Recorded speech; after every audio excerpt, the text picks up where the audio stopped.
My name is Spencer. I used to believe I had it all figured out: a successful military career, a fulfilling life, and most importantly, Lisa, my wife. We'd been together so long that I couldn't remember what life was like before her, and I never imagined I would need to. Then one day you're driving home, and the next you're standing in a hospital bed watching everything you love disappear. When someone you love dies unexpectedly, it's like time stands still, but you're expected to keep going. After the accident, I was unable to stay in the city. Every corner I turned reminded me of her. The house, the streets, and the people all felt like they were taunting me with memories I couldn't bear. So I did the only sensible thing. I packed up and moved to our old home in Montana, which we used to visit every summer. It's lonely, deep in the woods, but that's exactly what I needed. No neighbors, no noise. It's just me and the trees. At first, it appeared to be the correct move. The air seemed clearer out here, the sky seemed broader, and I could imagine I was starting anew. But that's the thing about grief. It follows you wherever you go. You can't outrun it, and it doesn't vanish as quickly as people believe. Lisa was everywhere in the home. Her laughter, her smell, it was as if she had never left. Sometimes I found myself chatting to her as if she were only in the next room. Then things began to get bizarre. It was subtle at first, like the wind sounding different at night or a limb snapping too near to the house. I'd spent enough time in the woods to know what was normal and what wasn't, but I brushed it aside. Isolation screws with your mind. However, the noises did not stop. They became louder. Sometimes it was a faint rumble, other times it sounded like footsteps outside. I assured myself it was only an animal: bears, elk, and possibly even wolves. There was nothing I couldn't manage. But one night, when I was sitting in the living room, I noticed something. A shape appeared out of the corner of my eye, just outside the window. Standing still, it was nearly as tall as the trees around it. At first, I assumed it was a lighting illusion. You understand how your eyes dance with shadows. But it didn't move for what seemed like hours, just standing there and watching. I did not say anything. I did not even move. What would I do? Run outdoors and chase it? The next morning, I went out to verify the location, but there was nothing. There were no footprints, no indication that anyone or anything had been there. I laughed it off and blamed it on the whiskey. But deep down, I knew it wasn't that easy. The days passed, yet the emotion did not fade. In fact, things grew worse. Every time I stepped outside, I felt less alone. Do you know how it feels when someone is observing you? It is not something you can brush off. What is the worst part? It wasn't only at night. During the day, I'd be chopping wood or putting up the house, and I'd feel a prickling in the back of my neck. I'd turn around to find nothing. Only the damn trees swayed in the breeze. It was beginning to get to me. I hadn't spoken to anyone in weeks. No phone calls or visitors. Only me, the house, and whatever was out there.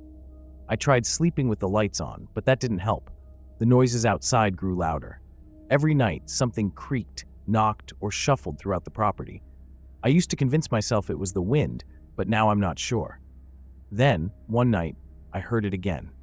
A deep, low thud, as if something big had just struck the ground. I quickly got out of bed and grabbed the flashlight. My heart was racing, but I did not hesitate. I needed to find out what was out there.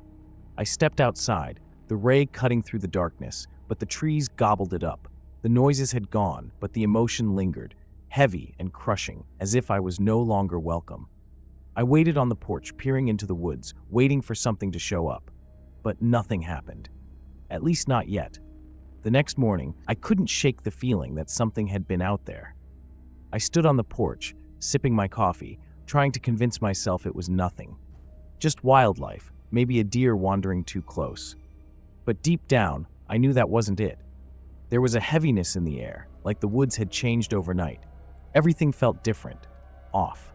I grabbed my boots and decided to check things out. There were no clear tracks, nothing obvious that could explain the noises from the night before. But as I walked deeper into the trees, the feeling of being watched came back. It crept up on me, slow at first, like when you're sure someone's standing behind you, but when you turn, there's nothing. I kept moving, scanning the woods for any sign, but it was as if the whole place was holding its breath. Then I saw it, a tree, not too far from the house, with its bark stripped clean. It looked fresh, the wood underneath pale and raw.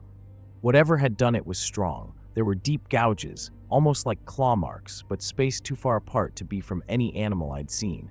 I knelt down, running my fingers over the grooves, trying to make sense of it.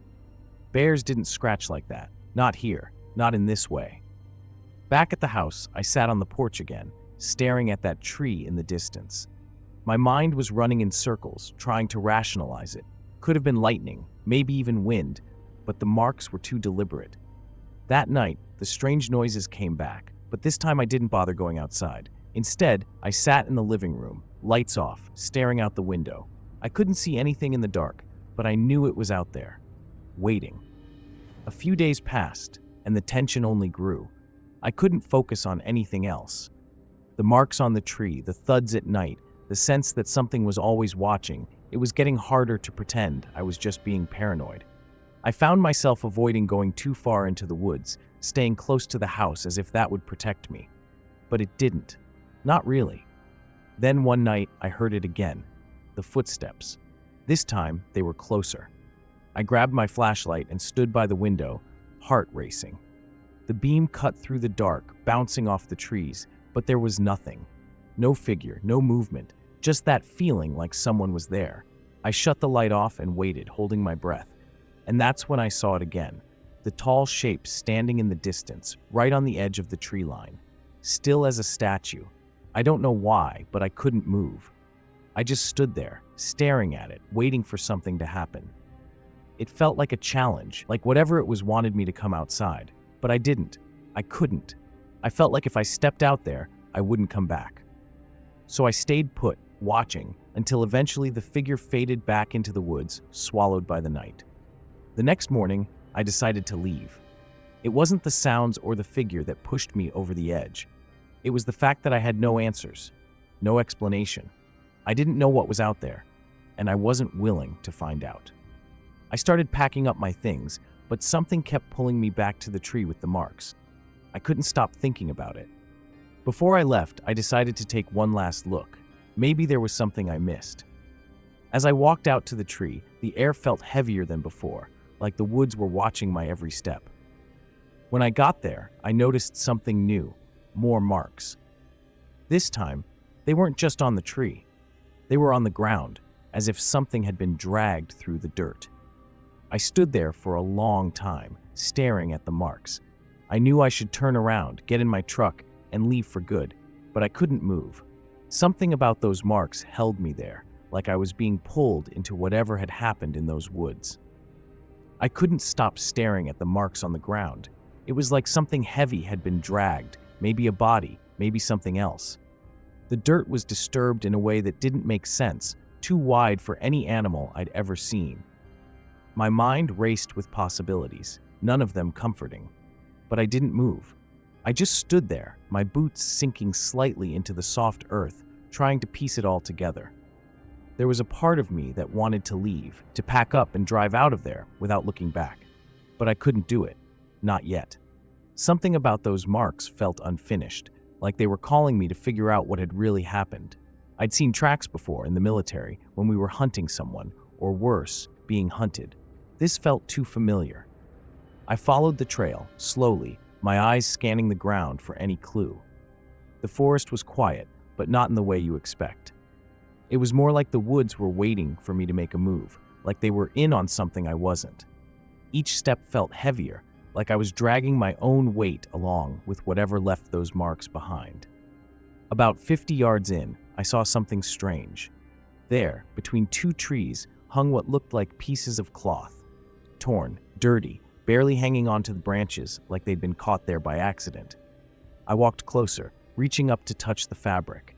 It was rough, like burlap, stained with something dark. I knew it wasn't just mud. I pulled the piece free and held it in my hand, staring at it like it would give me answers. It didn't. Lisa. Her name slipped out before I could stop it. I wasn't thinking about her before I said it, but as soon as I did, everything hit me at once. All this time I'd spent here, in our place, trying to bury my grief, and now it felt like it was clawing its way back to the surface. I stuffed the cloth into my pocket and turned around. I needed to go back. But the second I did, I felt it again. That sense of being watched, but this time it was closer. Too close. My body stiffened, every muscle tense. I didn't want to turn around, but something told me I had to. Slowly, I looked back over my shoulder, scanning the trees. At first there was nothing, just branches, leaves, and the occasional flicker of light through the canopy. Then I saw it. Standing between the trees, maybe 30 feet from me, was the same tall figure from before. Dark, towering, its face hidden by the shadows. My heart pounded in my chest, but I couldn't move. It just stood there, still as before, watching me. I blinked, hoping it was some trick of the light, but it didn't disappear. "Who are you?" I whispered, barely audible, though I knew I wouldn't get a response. I took a step back, slowly, not wanting to turn my back on whatever this was. My mind scrambled for answers. Was this real? Was I losing it? Had the isolation finally gotten to me? None of it made sense, but I couldn't shake the feeling that I was in real danger. The figure didn't move. It stayed there, motionless, like it was waiting for me to make a choice. Go closer or run. My legs itched to sprint, but something told me that running wouldn't get me anywhere. I took another step back and then another. My foot caught on something behind me, and I nearly stumbled, but I didn't take my eyes off the figure. I couldn't. Finally, after what felt like forever, I turned and walked back to the house, my breath shallow, heart hammering in my chest. I didn't dare look back. Whatever it was still out there, and I wasn't about to give it another reason to follow me. I made it back to the house, but the door felt heavier when I closed it behind me. I locked it, even though I knew it wouldn't stop whatever was out there. My mind was racing, trying to process what I'd seen. That figure, standing there, so still, it wasn't natural. I'd seen all kinds of things during my years in the military, but nothing like this. There was something deliberate about it, like it was choosing to show itself, to let me see it. But why? I sat down at the kitchen table, staring at the old cup of coffee I'd left there that morning. My hands were still shaking, but I couldn't let myself give in to the fear. Fear makes you do stupid things. It clouds your judgment. I learned that the hard way a long time ago, during a mission that went sideways because someone panicked. So, I focused on my breathing, forcing myself to calm down, to think clearly. Could it have been a person? I whispered to myself, trying to rationalize it. Maybe some local playing a prank, someone from town messing with me. But deep down, I knew better. No human moves like that. No one just stands that still, waiting in the trees like they belong there. And the height, there's no way it was a person. That thing was taller than anything I'd ever seen in these woods. Whatever it wasn't human. I thought about calling someone. But who? The local authorities? What would I even say? Hey, there's some thing watching me from the woods.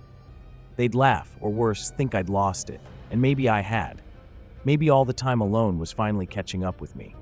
But no, I shook my head. I knew what I saw. It was real, and it wasn't going away. The house felt different now. The walls, once comforting, felt too close, like they were pushing in on me. Every creak of the floorboards, every gust of wind outside, made me jump. I couldn't stay here, not tonight. I grabbed my jacket and headed out to the truck. The woods were still, but that same tension hung in the air, thick and suffocating. It was waiting for me. I could feel it. As I drove down the dirt road, my eyes kept flicking to the rearview mirror, half expecting to see something following me. But the road was empty. Still, I couldn't shake the feeling that I was being watched, even though the trees were thinning out as I got closer to town. Every shadow seemed to stretch longer than it should. Every dark patch between the trees looked like it was hiding something. I pulled into the only gas station still open and sat in the parking lot for a while, trying to decide what to do next. My hands gripped the steering wheel, knuckles white. Part of me wanted to just keep driving, to leave that house behind and never look back. But another part of me, the stubborn part, wasn't ready to give up. That place was mine. Lisa and I had built memories there. I wasn't about to let some thing chase me away. I finally got out of the truck and walked into the gas station. The fluorescent lights inside were a harsh contrast to the dark outside. The clerk barely looked up from his magazine when I walked in, which suited me fine. I grabbed a cup of coffee and stood there, staring at the steam rising from it. I didn't even want it. I just needed something to hold on to, something that felt normal. As I took a sip, I glanced up at the security cameras mounted on the walls. The screens behind the counter showed grainy black and white footage of the parking lot. I watched, half listening to the hum of the refrigerator, when I saw it. There, on the edge of the camera's frame, was a figure, tall, dark, standing by the trees, just beyond the reach of the streetlights. My heart stopped. I turned to the clerk. I pointed to the screen. He looked up lazily. "See what?"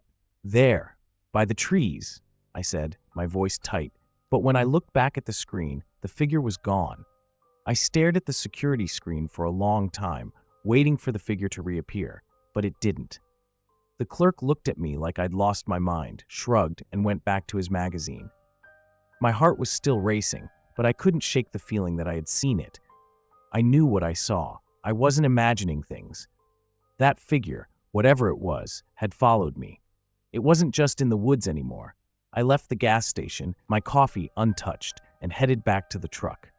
The night felt darker now, like the shadows had thickened while I was inside.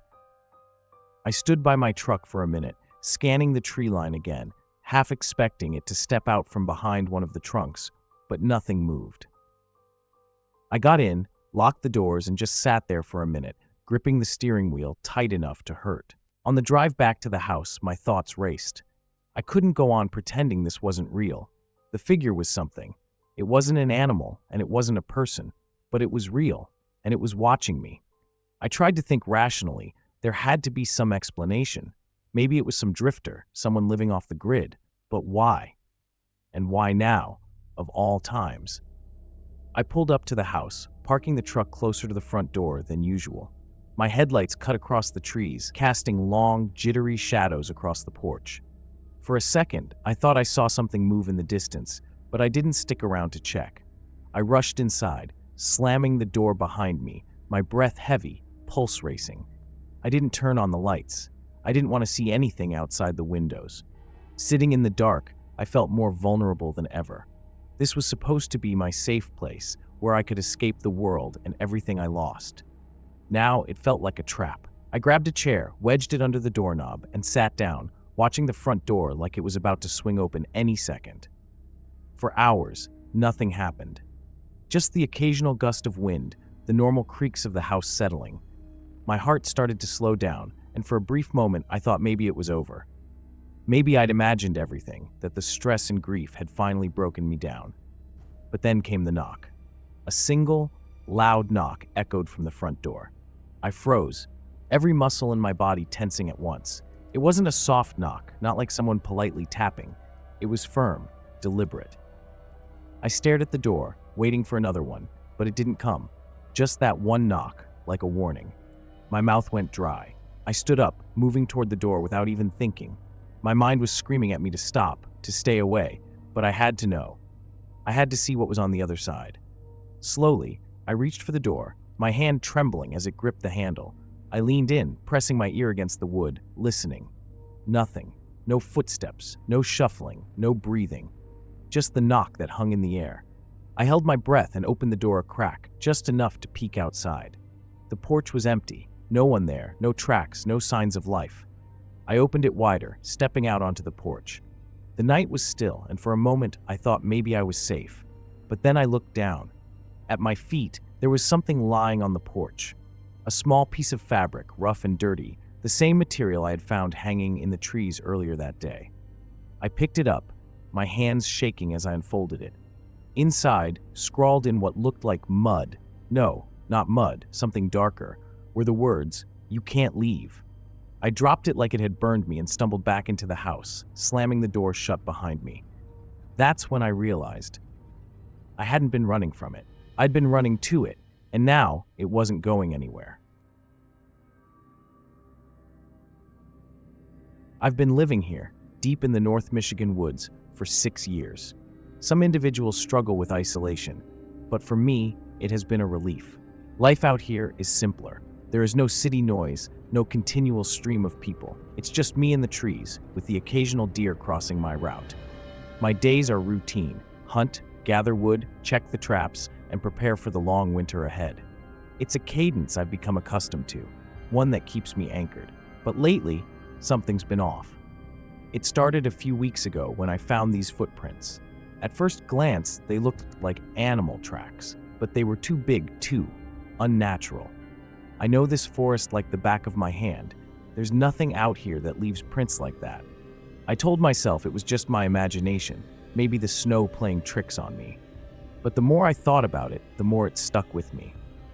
A few nights later, I was in the cabin, sitting by the fire, when I heard something outside. It wasn't a normal sound, no rustling leaves or snapping twigs. This was heavier, like something big was moving through the woods. I grabbed my rifle, opened the door just a crack, and scanned the tree line. Nothing, just the dark and the cold pressing in. But that feeling, when you're sure someone's watching you, I couldn't shake it. The next morning, I found a deer, or what was left of it, not far from the cabin. It had been torn apart, pieces of it scattered like something had played with it.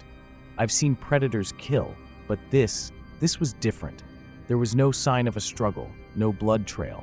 Just the deer, mutilated, like it had been dropped there for me to find. I stood there, rifle in hand, wondering what the hell could do something like that. I wasn't alone in noticing things.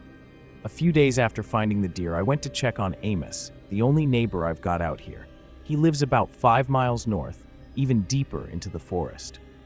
Amos is a tough old man, been living off the land longer than I've been alive. When I asked him if he'd seen anything strange, he didn't say much at first, just stared at the trees like they held some secret he didn't want to share. Finally, he said he'd been hearing things too, seeing shadows at the edge of his property. "Something's not right," he muttered. "Ain't been right for weeks." That night, back in my cabin, I kept hearing those same heavy footsteps outside. Each time I grabbed my rifle, opened the door, and nothing. It was starting to mess with my head. Every little sound, every gust of wind felt like a threat. I couldn't tell if I was being paranoid or if something was really out there, watching, waiting. Then, Amos disappeared. I went to check on him again, but when I got to his cabin, the place was wrecked. Furniture overturned, his hunting gear scattered, and no sign of Amos. It didn't look like he'd packed up and left. It looked like he'd been taken. I stood there, in the middle of the mess, trying to make sense of it. But there was no making sense of it. That's when I knew, whatever was out here, it wasn't just a wild animal. Something bigger, something, I don't know, but it was hunting, and it had already found me. After Amos disappeared, something inside me changed. It wasn't just the fear, it was the realization that I wasn't safe out here anymore. This place, which had been my refuge, now felt hostile. I sat by the window of my cabin that night, watching the trees, waiting for something to move, but all I could see was darkness. The rifle sat in my lap, useless against an enemy I couldn't even define. The next morning, I went back to Amos's place. I don't know what I was hoping to find. Maybe a sign he just wandered off, or some clue I missed the first time. But the cabin was still the same, trashed, abandoned, like whatever had come for him didn't leave anything behind. There were no tracks, no blood, nothing to explain what had happened. It was like he'd been wiped off the face of the earth. I thought about heading into town, telling someone, but what would I say? That something big was out here, something that took Amos and left no trace? They'd laugh it off, call it a bear, or maybe Amos just losing his mind and running off. But I knew better. Amos wasn't the type to just vanish. Whatever was out here had found him, and I was next. I tried to keep busy, chopping wood, setting traps, anything to keep my mind off the growing sense of dread. But every time I went outside, I felt it, the presence, like eyes on me, watching from the tree line. I'd glance up, and of course, there was nothing there, but the feeling didn't go away. It was starting to wear on me. The quiet wasn't peaceful anymore. It was oppressive, like the forest was holding its breath, waiting for something to happen. One night, the sounds came back. This time, it was louder, closer. I heard branches snapping, the heavy thud of something moving just beyond the reach of my porch light. My heart was pounding, and I could feel sweat trickling down the back of my neck, even in the cold. I grabbed the rifle, standing in the doorway, trying to make out a shape in the darkness. "Who's out there?"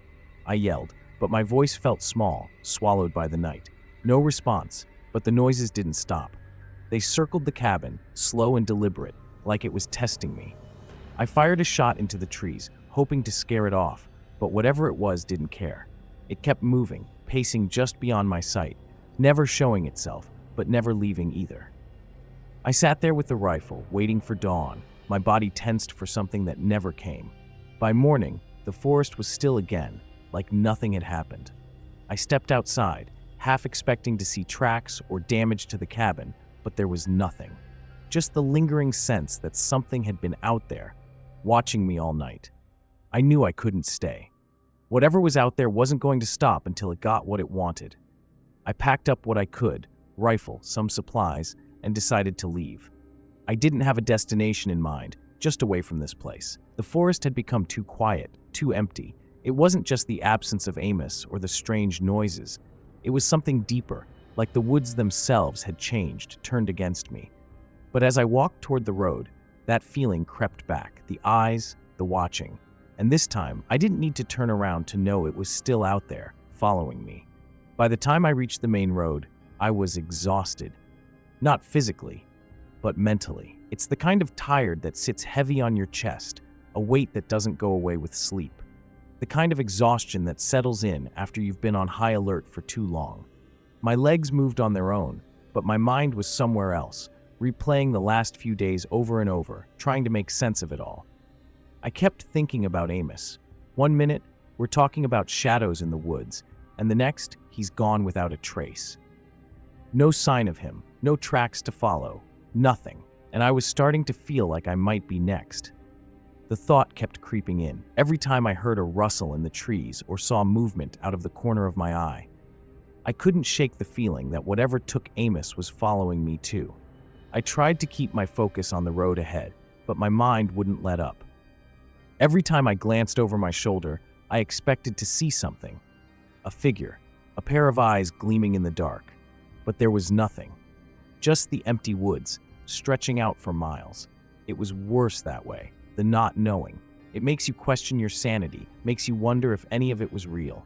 The road twisted ahead, disappearing into the thick fog that had rolled in. I hadn't seen another car for hours, and the radio was dead, just static. The isolation was complete, and that's when it hit me. What if there was no getting away from it? What if this thing, whatever it was, had already marked me? I mean, look at Amos. He'd lived out here for decades, and then one day, he just vanishes. No warning, no explanation. I'd been out here 6 years. What if it was my turn? As I walked, I could hear my own breathing, sharp and shallow. The road stretched ahead, but the fog was thickening, making it hard to see more than a few feet in front of me. My boots crunched on the gravel, the only sound breaking the heavy stillness around me. And then, out of nowhere, I heard it again, the footsteps. Not mine. Something else. Heavy, deliberate, like it wanted me to hear. I stopped dead in my tracks, heart pounding in my ears. Slowly, I turned around, scanning the fog. I couldn't see a damn thing, but I knew. I knew it was there, watching, waiting. The same way it had stalked Amos. I could feel its presence, the way the air felt different, colder. I gripped my rifle tighter, but what good would it do against something like this? You can't fight what you can't see. I started walking again, faster this time, almost jogging now. The footsteps followed, matching my pace. My breath came in short gasps, and I could feel panic rising in my throat. I was moving blindly, hoping to outrun whatever was out there. But the road just kept stretching ahead, and the fog swallowed everything in its path. At some point, I don't even remember when, I broke into a full sprint. My legs were burning, but I didn't care. I needed to get out of there. But no matter how fast I ran, the footsteps stayed with me, steady, relentless. Like it was toying with me, waiting for the right moment. Finally, I stumbled, nearly falling face first onto the road. I whipped around, rifle raised, but there was nothing. Just the fog and the empty stretch of road behind me. My body was shaking, drenched in sweat despite the cold. I stood there for what felt like hours, eyes darting from one shadow to the next, waiting for it to show itself. But nothing happened. And that's when it hit me. This thing didn't need to show itself. It already had me right where it wanted. I stood there, staring into the fog, my chest still heaving from the run. My hands were shaking. The rifle felt heavier than it should have, like I was holding a weight I couldn't control. It didn't matter that there was nothing in front of me. I knew, deep down, that whatever was out there was still playing its game. You can't outrun something like that, not when it knows the land better than you do. I tried to think straight. Logic had always kept me grounded. You hear a noise, you find the source, simple as that. But this wasn't just a noise, it was something more, something that didn't follow the same rules. I wiped the sweat off my forehead and tried to pull myself together. It's just your mind playing tricks, I muttered, more to convince myself than anything. But in the back of my mind, I knew the truth. It wasn't my mind at all. I started walking again, slower this time, trying to control my breathing. Each step felt deliberate, like I was wading through something thick and heavy. The road stretched endlessly ahead, disappearing into the mist, and the fog, it was too dense. You don't see fog like that unless something is stirring it up, something bigger than nature. That's when I started to notice the air wasn't right. It had this stillness, a sort of pressure, like before a storm, but it was different, more personal. I glanced at the tree line. The shapes of the pines stood tall, unmoving, like dark sentinels.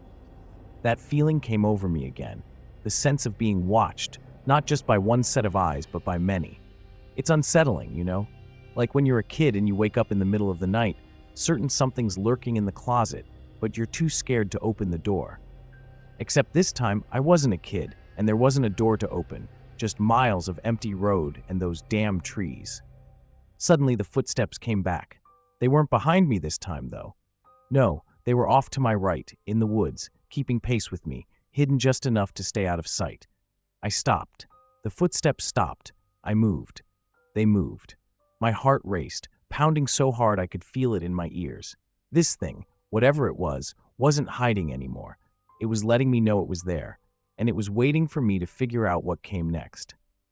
I took a deep breath, tightening my grip on the rifle. "Show yourself!" I yelled, my voice cutting through the stillness. But there was no answer, just the same, deliberate footsteps. My mind flashed to Amos, to the wreckage of his cabin, and I started to wonder if I was going to end up the same way. Another disappearance, another mystery no one could solve. The fog thickened around me, swallowing the road ahead. I could barely see a few feet in front of me now. Panic set in. It was like the world had shrunk, closing in on all sides. The footsteps grew louder, faster, until I couldn't tell if they were coming from one direction or all of them at once. My legs felt weak, but I forced myself to move forward, each step harder than the last. And then, just when I thought I couldn't take it anymore, the noise stopped. Everything went silent. No footsteps, no movement in the trees, nothing. I stood there, frozen, waiting for the next move. But nothing came. It was like whatever had been following me had decided it had seen enough, like it had made its point. I stood there for a long time, unsure of what to do next. Should I keep moving, or was it better to stay put? Either way, I knew one thing for certain: this wasn't over. I kept walking. Slowly at first, trying to convince myself that the worst was behind me, that maybe whatever it was had lost interest. But deep down, I knew better. I didn't stop gripping the rifle, my knuckles white. It wasn't just fear anymore, it was survival instinct. You can't live out here in the woods for 6 years without learning a thing or two about danger. This wasn't like a bear wandering too close or a pack of wolves testing boundaries. This was different. This was something unnatural, something that didn't belong. The road stretched on, but the fog wasn't letting up. I could barely make out the trees lining the road, their branches twisting in the mist like skeletal hands. Every step felt like walking through thick mud, the kind that sucks at your boots and slows you down. I thought about turning around, going back to the cabin, but even that didn't feel safe anymore. Where would I go? It had been my home, but now it felt more like a trap. I tried to remember how I'd ended up here, not just on this road, but in the woods, living alone. The simple life I'd wanted, away from people, away from the noise of the city. Suddenly, it felt naive. There's a peace that comes with isolation, but it's a thin line. Cross it, and you realize just how small you are, how helpless. A noise snapped me out of my thoughts, this time not footsteps, something different, a low guttural sound, like an animal, but deeper, more deliberate. My heart raced. It was coming from the woods, not far off. I froze, listening. There it was again, closer. I couldn't see anything, but I felt it moving toward me. I tightened my grip on the rifle, pointing it toward the sound. "Come on," I shouted, the words echoing in the empty air. No response, but I heard movement, branches snapping, something heavy pushing through the trees. It wasn't trying to hide anymore. It wanted me to know it was there. I steadied the rifle, my finger hovering over the trigger. But deep down, I knew bullets weren't going to fix this. The fog thickened, swirling around me like it had a mind of its own. I couldn't tell if it was my imagination or if the air was actually colder now. The sound kept coming, steady, closer. It wasn't rushing me. It was pacing itself, almost enjoying the game. My legs felt weak, my mind scrambling for a plan. I thought about Amos again, how he had probably stood in the same spot I was now, hearing the same sounds. And just like that, he was gone, erased. I didn't want to end up like him. The thing in the woods came to a stop, dead quiet again. I stood there, rifle raised, my heart beating so loud it felt like it was about to burst. Then, without warning, I heard something that chilled me to the bone. Laughter. Not a human laugh, not exactly. It was twisted, distorted, like an animal mimicking the sound, trying to be human and failing. I couldn't take it anymore. I fired into the fog, the rifle's crack shattering the silence. The noise echoed, but there was no scream, no sign that I'd hit anything. Just that same eerie quiet. And then just as quickly, the laughter stopped. I stood there, panting, my hands trembling. For the first time in years, I felt truly lost. Whatever this thing was, it wasn't going to let me leave. Not on my own terms. It wasn't hunting me. It was playing with me, testing me. The realization hit hard. This wasn't about survival anymore. This was about control, and it already had me right where it wanted. I lowered the rifle, my arms too tired to hold it up anymore. I didn't have the strength to keep fighting, not when I didn't even know what I was up against. As I turned to keep walking, that same sense of being watched crept over me. But this time, I didn't look back. I wasn't running from the woods anymore. I was leaving something behind. Something that would never let me forget it. I've lived alone in the middle of nowhere for 10 years now. Built the cabin myself. Took me a while, but I didn't mind. Out here in Montana, it's just me in the woods. I hunt, I fish, I read when the sun goes down, and I've got Rufus, my dog. It's not the kind of life most people would choose, but for me, it works. The city was too loud, too crowded. Out here, it's quiet. At least it used to be. One morning, like any other, I was checking the traps I'd set up the day before. The air was crisp, a bit colder than usual for that time of year. Nothing unusual, at least not at first. I walked through the same paths I always took. Rufus trotting ahead, sniffing around like he owned the place. He always stayed close, never needed a leash. Knew his way around these woods better than I did sometimes. But something felt off that day, and I couldn't shake it. It started with this strange smell. I've come across dead animals before, wolves, deer, you name it. But this was different. It was sharp, foul, like something rotten but much stronger than anything I'd ever smelled out here. I figured maybe a big animal had died nearby, so I kept moving, but Rufus, he was gone. No barking, no whining, just gone. 1 second he was right there, the next, nothing. I called for him, whistled, shouted his name, nothing. My heart started racing a little, more from confusion than fear. Rufus had never run off like that. I've known this dog for years. He's tough, but he's loyal. It didn't make sense, so I went looking. The woods were quiet, not that eerie kind of quiet, just normal. I started walking faster, calling his name louder, looking around like a man lost in his own backyard. That's when I saw it. Up ahead, just between the trees, something tall, maybe 8 feet, covered in matted hair, almost like a bear but standing on 2 legs. My brain didn't register it right away. I thought I was seeing things, maybe a trick of the light, but no, it was real, and it was staring right at me. Before I could even think, it charged. I don't know how to describe it. Pure, raw fear hit me.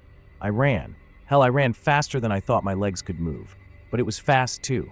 I felt its breath behind me, heard the crunch of branches as it got closer. I reached the cabin, grabbed the rifle I kept near the door, and fired. Didn't even aim, just fired. And somehow it stopped. I stood there, panting, sweating like I'd just run a marathon. My hands shook as I reloaded, waiting for another attack, but the thing was gone. Just like that, disappeared back into the woods. I don't know why it didn't finish me off, and honestly, I didn't stick around to find out. My first thought was Rufus. I found him a little ways off, behind the cabin. He was gone. Whatever that thing was, it had killed him. I packed up what little I needed, left everything else behind, and headed to town. Told the sheriff what happened. They checked it out, found some tracks, but no creature. Nothing to explain what I saw. They didn't call me crazy, but I could tell they didn't believe me either. People like to rationalize things, say it's just your mind playing tricks. But I know what I saw. I didn't stay in town long after that. Couldn't. The place I'd called home for a decade felt wrong now, like it wasn't mine anymore. Folks in the town did their best, I guess. Some offered condolences, others just kept their distance, thinking maybe I'd lost my mind out there in the woods. And to be honest, for a while, I wondered the same. But every time I closed my eyes, I saw that thing. Its eyes, its size, the way it came at me like a nightmare come to life. You don't forget something like that. Months passed. I tried to stay away, took up a room in a cheap motel near the edge of town, figuring I'd eventually move on. But something about the woods kept pulling me back. Not in a sentimental way, nothing romantic about it, more like unfinished business. It wasn't just Rufus. It was not knowing. What was that thing? Why was it out there? And why the hell did I feel like it wasn't over? One day I caved, drove back up to the cabin. I don't know what I was expecting. Maybe to find the place trashed, torn apart by whatever was out there. But it was all the same as I'd left it. Quiet, still. That should have calmed me, but instead, it made me nervous, like the calm before a storm. I checked the traps again, not really looking for anything specific, just going through the motions. It was while I was out there deep in the trees that I saw something else. At first, I thought it was another one of those creatures. Same height, same general build. But as I got closer, I realized it wasn't moving right. It was staggering, like it was hurt. I crept closer, rifle ready, heart pounding, and then it collapsed. That's when I saw it wasn't just a creature, it was a man. Skin pale, covered in dirt, bleeding from deep gashes across his chest and arms. He looked at me, eyes wild, and whispered, "Help! They're coming." Before I could respond, he was gone, just like that. And I wasn't alone. The trees shifted, branches snapped, and that same stench filled the air. I spun around, rifle aimed, but I didn't fire. This time, I knew better. Firing wouldn't stop them. The man had told me enough. There were more of them, and whatever was out there, it wasn't just random. It had purpose. I hauled the man's body back to the cabin, trying to figure out what the hell was going on. That's when I found it in his pocket. A small totem, carved from wood, worn smooth from years of handling. It didn't take long to piece together that this wasn't just some wild animal terrorizing the woods. This was something older, darker, a cult maybe, something tied to the land itself. That night, I barely slept. Every sound outside felt like a threat, every gust of wind a warning. I knew I couldn't stay much longer. The next morning, I packed what I needed and left again. But this time, I had a plan. I wasn't going to run away. I was going to figure out what the hell this was. There was only one person in town who might have answers, Elias, an old-timer who'd lived in those woods longer than anyone.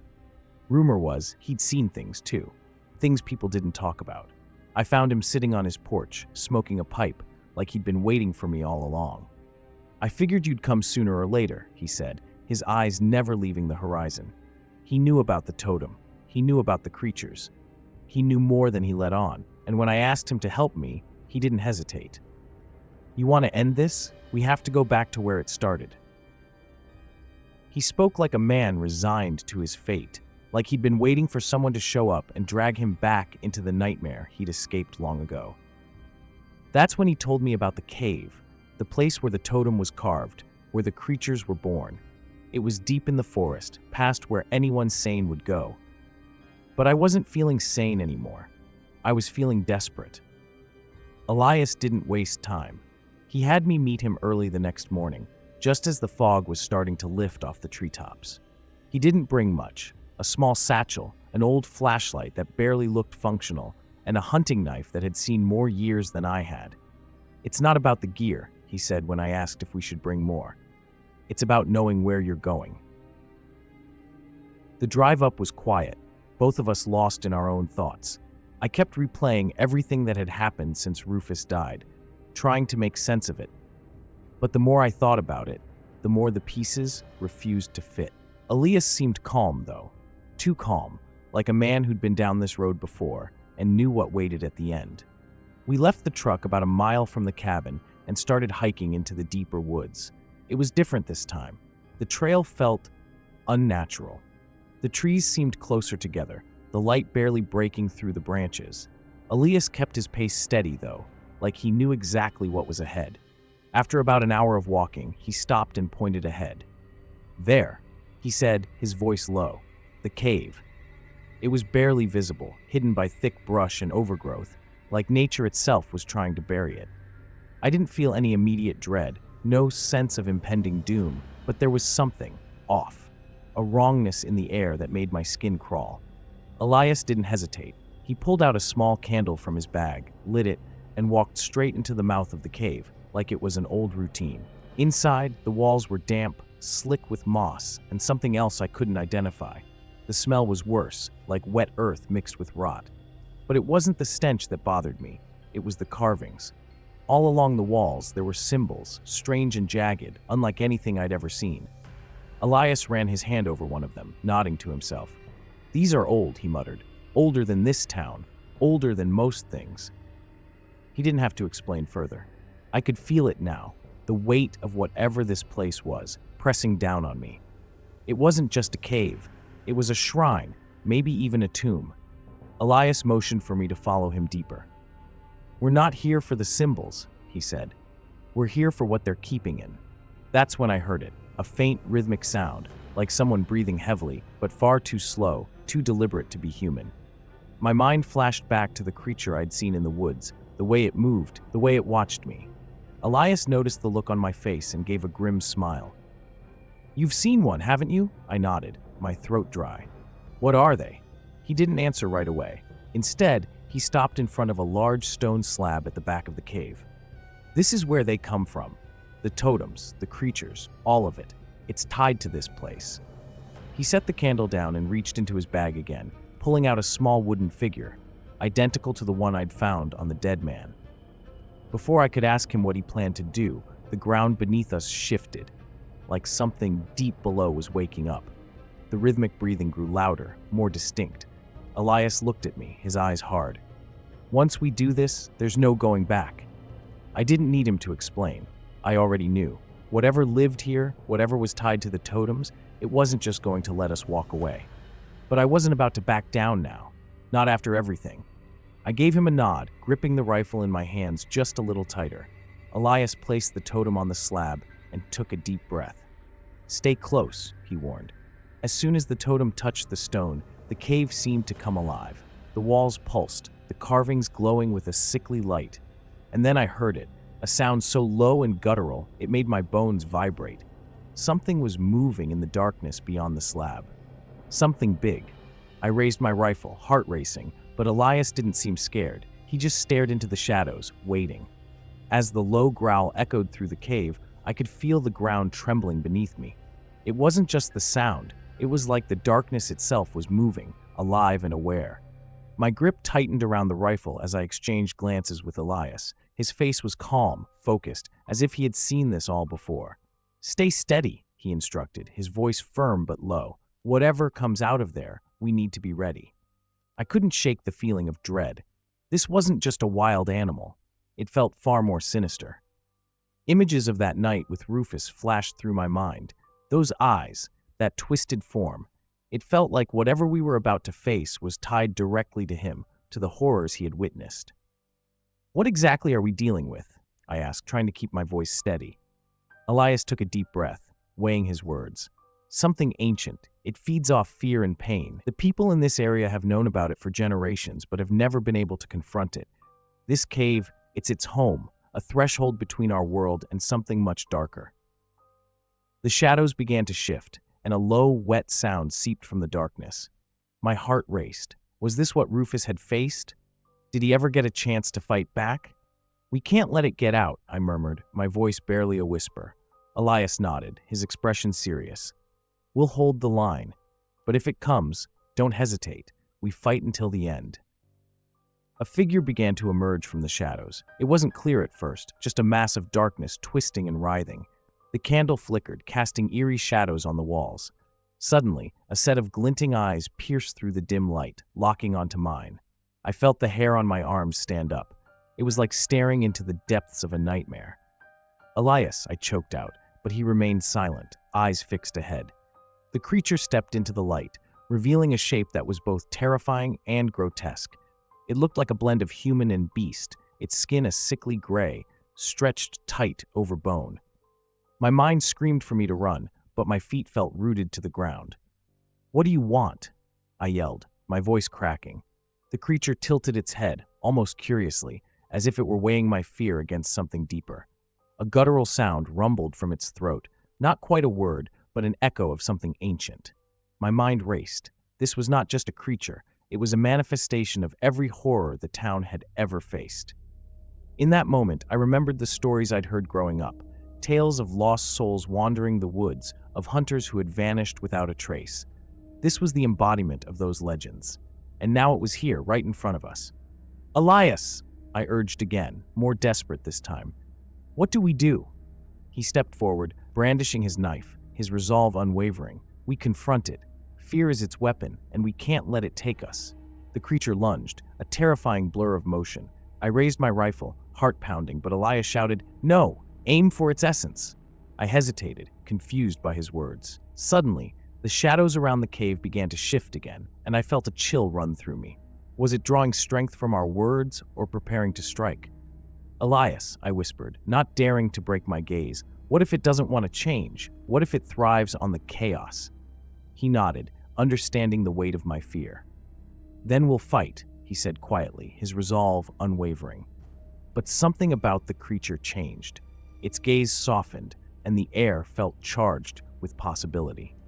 "Help," it rasped, the sound barely more than a breath. It wasn't a plea for destruction, but a call for understanding. I could feel a shift in the atmosphere, like a delicate balance hanging by a thread. "Help us help you," I urged, desperate to bridge the chasm between us. "Tell us what you need." In response, the creature retreated slightly, revealing a twisted, jagged path that led deeper into the cave. It felt like an invitation, but also a warning. "Is that where the answers lie?" I thought. The darkness seemed to beckon, holding secrets I couldn't yet comprehend. Without thinking, I stepped forward, and Elias followed closely.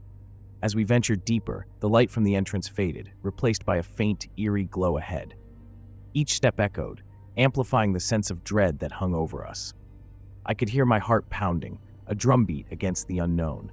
The walls seemed to close in around us, shadows twisting and turning, whispering secrets I couldn't quite catch. Finally, we emerged into a larger cavern.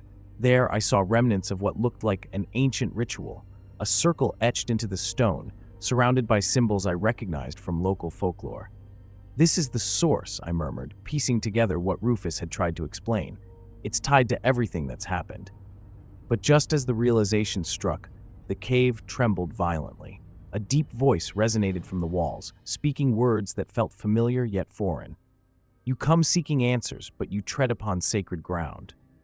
The creature, now a silhouette against the glowing symbols, loomed larger, more imposing. "You cannot extinguish what has lived for centuries." In that moment, I understood. This was a reckoning, not just for the creature, but for us. We were on the brink of unleashing forces we might not fully comprehend. The ground beneath us felt unstable, as if both the past and present were collapsing into one. What have we awakened? I thought, the weight of our actions pressing down on me. With that final thought, the reality of our situation settled in. I realized we were not just confronting a creature of the dark, but the darkness that lives within all of us. And as I looked into the creature's eyes, I saw a reflection of my own fears. Maybe in seeking to help it, I was merely trying to confront my own. It was a haunting realization. Sometimes, the greatest terror lies not in what we face outside, but within.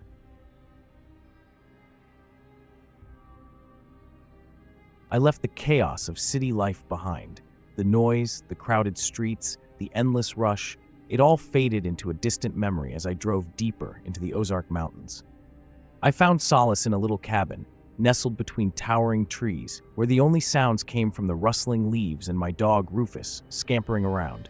It was exactly what I needed, a fresh start, far from the grind that had worn me down for years. Living in the mountains brought a sense of freedom I hadn't felt in ages.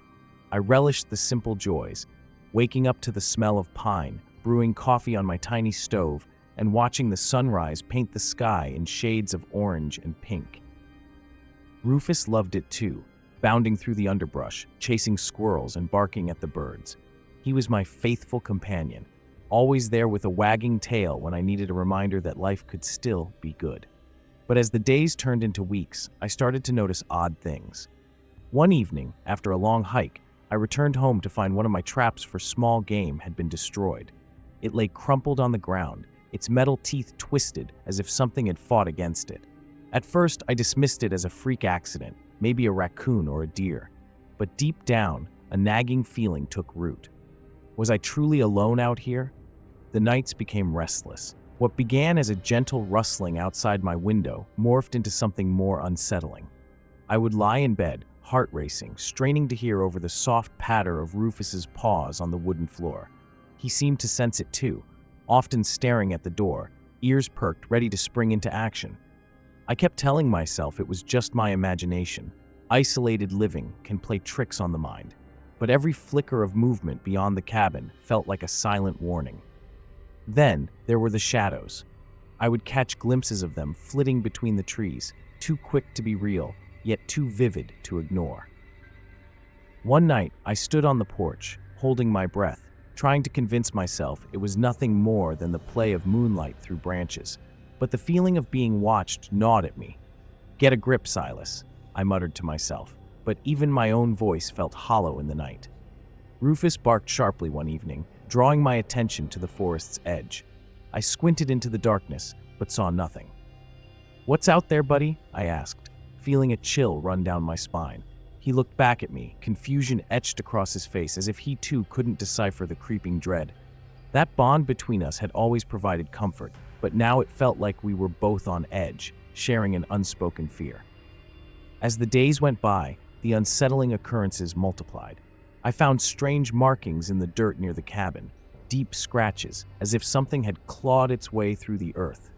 I tried to brush it off as natural wear, but the pattern felt deliberate, as if something or someone was trying to communicate. Each new discovery added layers to my unease. The final straw came when Rufus went missing. It was a normal afternoon. I stepped outside to gather some firewood. When I called for him, he didn't return. Panic surged through me as I searched the immediate area, calling his name, my voice breaking through the stillness. "Rufus, where are you, boy?" My heart raced. It was as if the woods had swallowed him whole. I knew I had to find him. As I ventured further into the trees, my pulse quickened. The forest that had once felt like home now felt like a trap. I stumbled upon an old, abandoned shed, half hidden by overgrown weeds. The door creaked ominously as I pushed it open, revealing shadows and dust. My gut twisted as I realized I was about to uncover something I might not want to see. Little did I know, what lay inside would change everything. As I stepped into that old shed, a musty odor hit me hard. Dust motes floated in the faint light, settling like a blanket over everything. My heart pounded as I scanned the room. It was cluttered with junk, rusty tools, broken furniture, and piles of debris that looked like they hadn't been touched in years. "Rufus, where are you?" I called, hoping my voice would stir him from whatever corner he was hiding in. But the only response was the creaking of the wooden floorboards beneath my feet. A chill ran down my spine when my eyes landed on a small table in the corner. It was covered in strange symbols, etched into the surface as if someone had carved them with a knife. The markings were unfamiliar, almost alien, and they sent a wave of nausea through me. Each swirl and line seemed to pulse with a life of its own. I took a step closer, compelled by a mix of fear and curiosity. "What the hell is this?" I muttered under my breath, leaning in to examine the strange artistry. Then I saw them, bones scattered across the floor, their bleached whiteness stark against the darkened wood. I recoiled, my breath catching in my throat. "This can't be happening," I whispered, backing away slowly. Panic gripped me, forcing me to leave the shed as quickly as I could. My mind raced. Who would do something like this? I thought, recalling stories I had heard of cults operating in remote areas. The realization hit me like a punch to the gut. I was in over my head. I staggered outside, struggling to regain my composure. Rufus was still missing, and I couldn't shake the feeling that something was terribly wrong. I had chosen this life for peace, but now I felt like a target. The woods that had once offered solace now felt like a maze filled with dangers lurking just beyond sight. I had to find my dog, but where could he be? I took a deep breath and tried to steady my racing heart. "Focus, Silas. You have to stay sharp," I reminded myself, pushing aside the rising tide of dread. The final straw came when Rufus went missing. It was a normal afternoon. I stepped outside to gather some firewood. When I called for him, he didn't return. Panic surged through me as I searched the immediate area, calling his name, my voice breaking through the stillness. "Rufus, where are you, boy?" My heart raced. It was as if the woods had swallowed him whole. I knew I had to find him. As I ventured further into the trees, my pulse quickened. The forest that had once felt like home now felt like a trap. I stumbled upon an old, abandoned shed, half hidden by overgrown weeds. The door creaked ominously as I pushed it open, revealing shadows and dust. My gut twisted as I realized I was about to uncover something I might not want to see. Little did I know what lay inside would change everything. As I stepped into that old shed, a musty odor hit me hard. Dust motes floated in the faint light, settling like a blanket over everything. My heart pounded as I scanned the room. It was cluttered with junk, rusty tools, broken furniture, and piles of debris that looked like they hadn't been touched in years. "Rufus, where are you?" I called, hoping my voice would stir him from whatever corner he was hiding in. But the only response was the creaking of the wooden floorboards beneath my feet. A chill ran down my spine when my eyes landed on a small table in the corner. It was covered in strange symbols, etched into the surface as if someone had carved them with a knife. The markings were unfamiliar, almost alien, and they sent a wave of nausea through me. Each swirl and line seemed to pulse with a life of its own. I took a step closer, compelled by a mix of fear and curiosity. "What the hell is this?" I muttered under my breath, leaning in to examine the strange artistry. Then I saw them, bones scattered across the floor, their bleached whiteness stark against the darkened wood. I recoiled, my breath catching in my throat. "This can't be happening," I whispered, backing away slowly. Panic gripped me, forcing me to leave the shed as quickly as I could. My mind raced. Who would do something like this? I thought, recalling stories I had heard of cults operating in remote areas. The realization hit me like a punch to the gut. I was in over my head. I staggered outside, struggling to regain my composure. Rufus was still missing, and I couldn't shake the feeling that something was terribly wrong. I had chosen this life for peace, but now I felt like a target. The woods that had once offered solace now felt like a maze filled with dangers lurking just beyond sight. I had to find my dog, but where could he be? I took a deep breath and tried to steady my racing heart. "Focus, Silas. You have to stay sharp," I reminded myself, pushing aside the rising tide of dread. I decided to search the perimeter around the shed.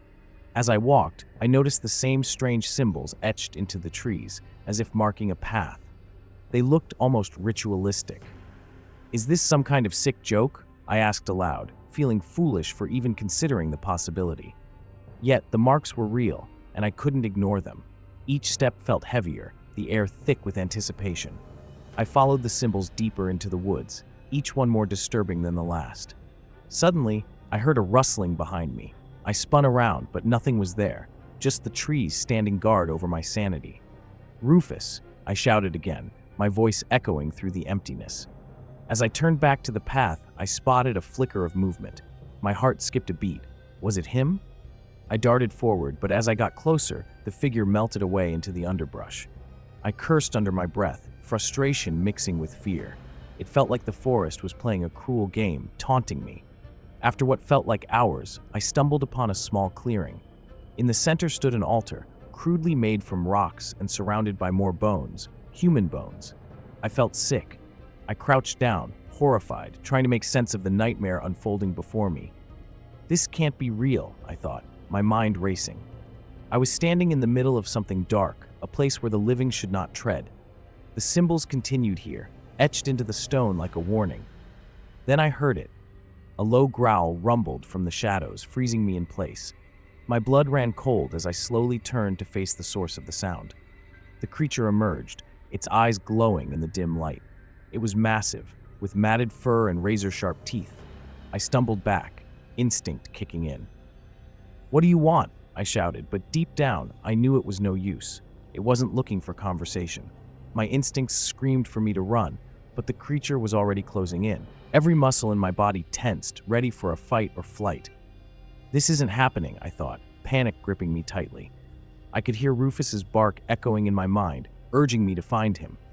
"I have to get out of here," I finally yelled, turning and sprinting away from the horror that pursued me. I could feel the ground shake with every step it took behind me, its growl growing louder. As I raced back toward my cabin, I realized I was not just running from a creature. I was fleeing the very darkness that had been creeping into my life since I first arrived in these mountains. I had opened a door I didn't know existed, and now it was up to me to close it before it consumed me whole. I dashed through the trees, branches clawing at my clothes as I tried to escape. Each time I glanced back, the creature loomed closer, its growl rumbling like thunder in the distance. How did I get myself into this mess? I thought, each question fueling my panic. My instincts screamed to keep moving, to push through the underbrush and outpace the horror behind me. But my heart raced for another reason too. Rufus was still out there. Every second felt like an eternity. I had to find him. The thought of him alone in this nightmare was unbearable. "Rufus," I shouted, my voice cracking. I couldn't just abandon him to whatever was hunting us. The woods were familiar, but in the chaos, everything seemed to twist into a labyrinth of shadows. It felt like I was trapped in a bad dream, where the exit was always just out of reach. I stumbled upon a small creek, its water glistening under the moonlight. I paused, catching my breath, but the moment was short-lived. The growl echoed again, this time closer. "No, no, no," I muttered, scrambling to the other side. I needed to keep going, but I also had to remain quiet. I crouched low, forcing myself to listen, hoping to hear my dog's bark over the sound of my racing heart. Silence enveloped me, broken only by the rustling of leaves. Then, just ahead, I spotted a flash of movement. "Rufus?" I called softly, but there was no response. Instead, I saw the outline of something, or someone, moving through the trees. My pulse quickened as I squinted into the darkness. Is someone else out here? I thought. The possibility that I wasn't alone sent a fresh wave of fear through me. I had to be cautious. I couldn't afford to let my guard down. Suddenly, a voice sliced through the stillness. "Help! Please, help me!" The words were desperate, laced with panic. I froze, my instincts torn. Should I run towards the voice or keep moving away from the creature? What if it's a trap? I questioned internally, the tension palpable. I decided to take a chance. Maybe this person knew something about what was happening. I crept forward, every step heavy with caution. As I approached, I saw a figure trapped under a fallen branch. It was a man, his face pale and lined with fear. "I need to get out of here," he gasped. "They're coming for me." The urgency in his voice resonated with my own fear. "Who's coming for you?" I demanded, my heart racing again. "They're everywhere," he cried, eyes wide. "They want our souls. We have to hurry." My stomach twisted at the thought. This was not just some creature. There was a deeper darkness here.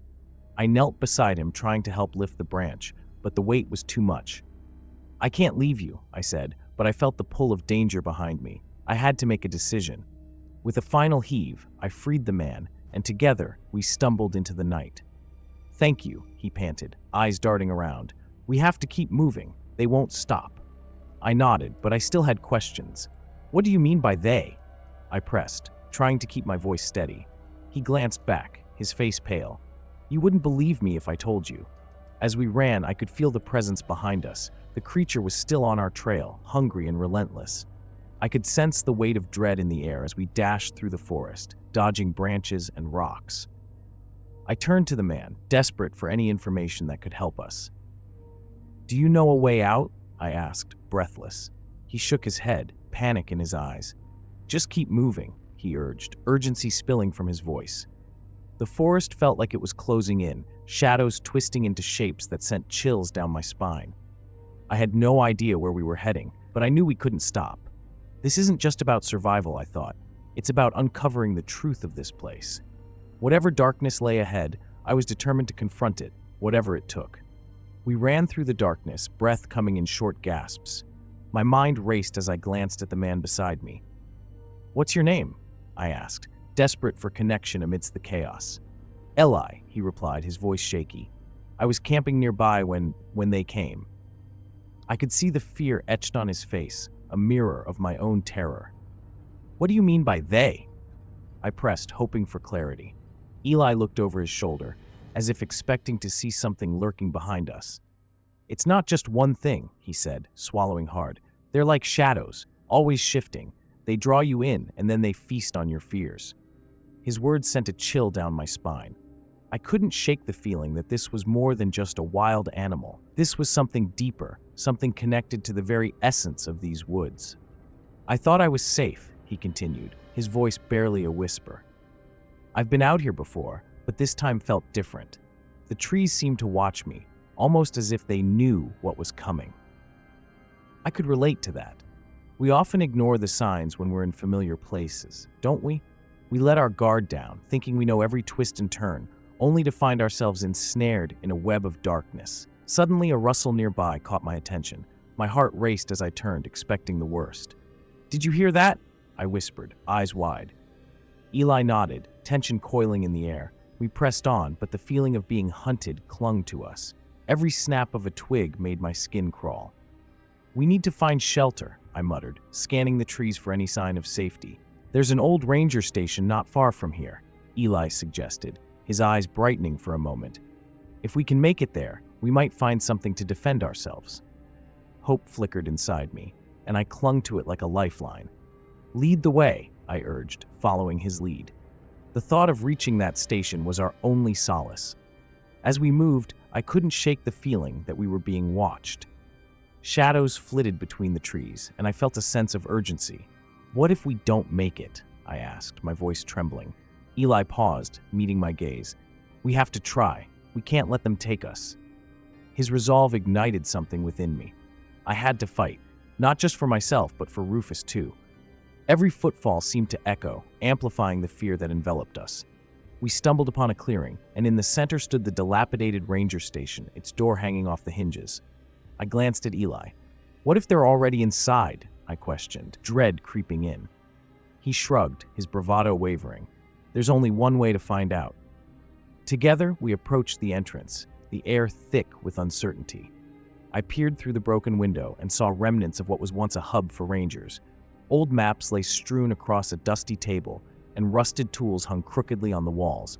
"Maybe we can use some of these," I suggested, scanning for anything useful. Eli nodded, his expression a mix of determination and fear. Suddenly, we heard it again, a low growl, resonating from the trees. Panic surged as we stepped inside the station. "Lock the door!" I shouted, and Eli rushed to secure it. I could feel the adrenaline coursing through my veins, amplifying every sound around us. We had found a temporary refuge, but the darkness outside was relentless. What had we stumbled into? I couldn't shake the sense that this was just the beginning of something far more sinister. As Eli rummaged through the station for supplies, I couldn't help but wonder, how did we get here? How did a simple camping trip turn into a fight for survival? My thoughts drifted back to the stories I'd heard about this forest, tales of lost souls and those who ventured too far, never to return. We were living that nightmare now, and every passing moment felt like it was pulling us deeper into its grasp. We barricaded the door with a rickety table, the wood creaking under the pressure. Eli and I exchanged worried glances, our breathing loud in the small space. "Do you think they can get in?" I asked, the words barely escaping my lips. "If they want to, they will," Eli replied, his voice tinged with fear. It was sobering to realize that our sanctuary might not hold for long. "Let's search for something we can use," I suggested, trying to stay focused. We rummaged through the cluttered station. Old maps, dusty first aid kits, and a rusty axe lay scattered on the table. "This might work," I said, picking up the axe and feeling its weight. "If they come in, I'll be ready." Eli nodded, gripping a heavy flashlight, determination etched on his face. It was a small comfort, but at that moment, we needed every bit of it. The darkness outside seemed to thicken, and the shadows danced just beyond our sight. "What do you think they want from us?" I asked, my voice barely above a whisper. Eli shook his head, his eyes wide. I don't know, but it feels like they're playing with us. I thought back to stories of predators that toyed with their prey, and the analogy made my stomach churn. We can't let fear take control, I urged, more for myself than him. We have to stay strong. Suddenly, a loud crash echoed from the side of the building, causing us both to jump. Did you hear that? Eli exclaimed, gripping the flashlight tighter. My heart raced as I moved closer to the window. A figure flickered just outside, dark and indistinct, but it was enough to set my nerves on fire. What if it's one of them?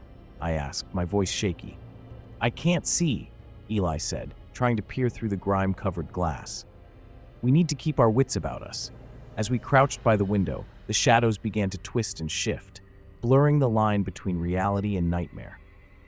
We should make a run for it, I suggested, my mind racing with possibilities. Where to? We don't know what's out there. Eli shot back, panic rising in his voice. We can't just sit here and wait for them to come, I insisted, adrenaline surging through me. We have to take action. Before we could decide, the door shook violently as something slammed against it. They're trying to break in, Eli shouted, fear spilling into his voice. I could see his resolve wavering, the panic taking hold. We can't let them in! Stand your ground! I yelled, trying to rally us both. The door rattled again, splintering the wood as the table shifted. Each thud echoed in my chest like a countdown to an impending doom. Now! I yelled, making a split-second decision. We pushed the door as hard as we could, shoving the table against it. It held for a moment, but I could feel the force pressing against us. What's happening? Eli yelled over the chaos. I don't know. Just hold on, I replied, sweat pouring down my back. This was it, the moment where everything would change. In a blur of adrenaline, the door burst open, and I swung the axe wildly, catching a glimpse of the figure. It wasn't just one. There were several, their forms shifting like smoke, faces twisted in grotesque expressions. Run, I shouted, shoving Eli ahead of me as we darted into the heart of the forest, the chaos behind us roaring like a storm. We dashed through the underbrush, branches snagging at our clothes. My thoughts spiraled. I couldn't shake the feeling that we were being guided deeper into this nightmare. Where do we go? Eli gasped, desperation in his voice. Anywhere but here. I yelled, but deep down, I knew the truth. It didn't matter where we ran. Something had already claimed us. As we stumbled forward, I felt a chilling realization wash over me. The forest wasn't just a backdrop. It was alive, a predator watching us from every angle. We were no longer just camping. We were part of a larger game, and the stakes had never been higher. Each step took us further from safety and deeper into the unknown, as the night around us thrummed with a sinister energy, like the heartbeat of something ancient and cruel. With every ounce of strength, I pushed forward, but I could hear it, the haunting whispers of the forest echoing around us, promising that we were never truly alone. Just as I was about to lose all hope, a thought struck me. Maybe the real horror was never the darkness outside, but what we carried inside ourselves. As I turned to look at Eli, a horrifying realization dawned on me. He wasn't just my companion in this nightmare. He was part of the darkness I had tried to escape, a reflection of my own fears manifesting in the shadows. I could only wonder, as the trees loomed ominously above, if we had become the very monsters we were running from.